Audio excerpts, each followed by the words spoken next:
Hello, my name is Blake, and this is my 1965 Volvo 122S, also called the Amazon. I pulled this out of a backyard back in June, and since then I've just kind of gone through it to make it my daily driver. I replaced the clutch master cylinder, the carburetors have been rebuilt, replaced the battery, coolant hoses, belt, added a Pertronix ignition system to get rid of the points and condenser. And then I also replaced the spark plug wires, distributor cap, rotor, the fuel filter, and then all of the fuel lines. Don't expect to just hop in it and drive across the country. But at the same time, if you can't afford a fully restored car but want a solid base to start your own build, this would be a good one for you.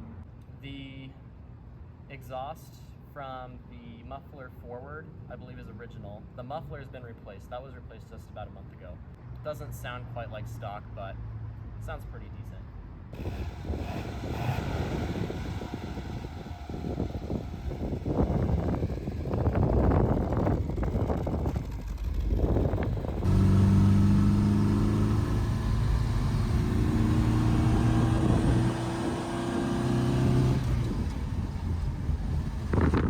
As far as idling goes, the carburetors do need some adjustments. The idle's a little off.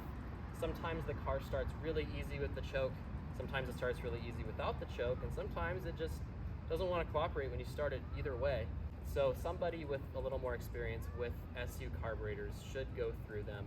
I just want to throw that disclaimer. When you're driving around, sometimes the fuel, you can just tell the air to fuel mixture isn't that great. Somebody who's a professional should take a look just to make sure everything's okay. In fact, the reason I had to replace the exhaust is at one point the car backfired and the original muffler was a little rusted out and weak, and it popped open.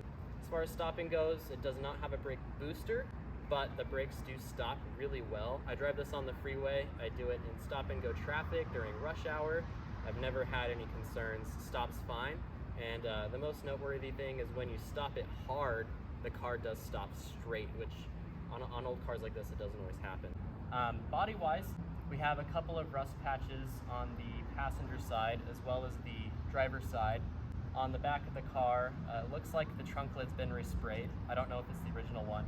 And then there are a couple of rust patches back there as well. As far as rust on the undercarriage, the front floor pans have been replaced, so you don't have to worry about that.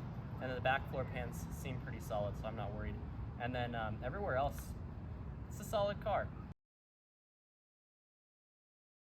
As far as dents go, there's one up here by the driver's side headlight, and then there's one behind the back bumper. And then a tree did fall on the car in April, so that was no fun. And because of that, there's still a couple of residual dents, a couple on the tail fin, and then the rest is on the roof. But other than that, the car's pretty straight. It's a nice car. From far away, it looks really nice. I get a lot of compliments, but at the same time, driving it to the grocery store, driving it downtown, I can park it wherever I want, and I really don't have to worry. Especially with the inside of the car, the original seats are gone. Now it has two bucket seats from a Volvo 240, and then the back seat is just gone entirely. I think the back of the rear bench is still there, but I haven't pulled the blanket off to take a look at it. But because the interior is not completely original, driving it, sitting in it, having friends, whatever in there, I don't really worry because like I said, it's not a show car. I can just treat it like a normal car. I've been daily driving this. I've driven it on days where it can be up to 107 to 110 degrees, and it doesn't overheat. Temperature gauge gets a little towards the red, but never there. So if you're in a warmer climate, don't worry about this car, it does fine.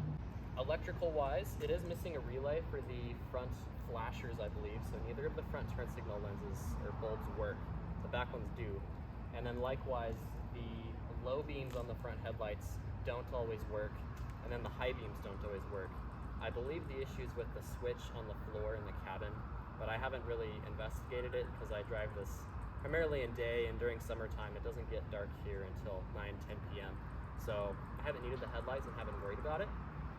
But if you live somewhere where you plan to drive it at night, look into that.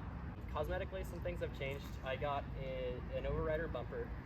The original one was incomplete, so I put that on there, and then found a headlight, and then found an antenna, windshield wiper arm and wiper blade, side mirror, and then just give the car a polish. Polish goes a long way, especially just on an old car like this where it's single stage and the paint's faded. So that's about all I've done. The biggest thing I've done though, it's not really that significant, but it's the thing that I think changes the look the most, is these wheels, which came off of a Mercury Grand Marquis. 3 of them are from a Grand Marquis, and 1 of them is from a Crown Vic Sport package. But they all match, got new tires for them, and I think they look really good. For people interested in buying this car, I do have the original wheels and tires, so you can take this back to stock. I also have what was on the car as far as the bumper goes. So as far as preferences, I can include that. If you have any questions, let me know. I made this video for Bring a Trailer, and so if you're on Bring a Trailer and you clicked on this video, feel free to drop a comment or message me directly. I'm more than happy to answer any questions you might have about this car. I really, really want it to go to a good home. If you can't tell, I really love this car, and with where it was to how it is now, I take some pride in what I've done. I just really hope the new owner appreciates that and then loves it as much as I did. So with that, have a good one, happy bidding, and thanks for listening. Again, this is my 1965 Volvo 122S, or the Amazon, whatever you want to call it.